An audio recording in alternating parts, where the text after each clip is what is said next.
Muži rozdeľujú ženy až do 4 kategórií.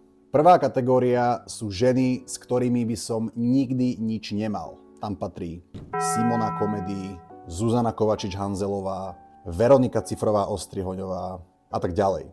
Druhá kategória sú ženy, s ktorými by som niečo možno mal, možno opitý raz, maximálne 2-krát.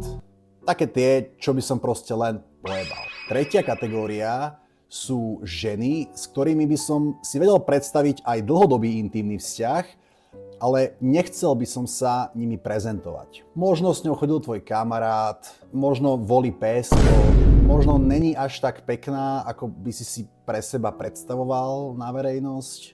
No a posledná kategória, do ktorej muži rozdeľujú ženy, sú ženy, ktoré sú úžasné, s ktorými by som sa kľudne prezentoval aj na verejnosti, ktoré by som ukázal kamarátom, rodine, s ktorými by som mal vzťah, rodinu, deti, život a tak ďalej.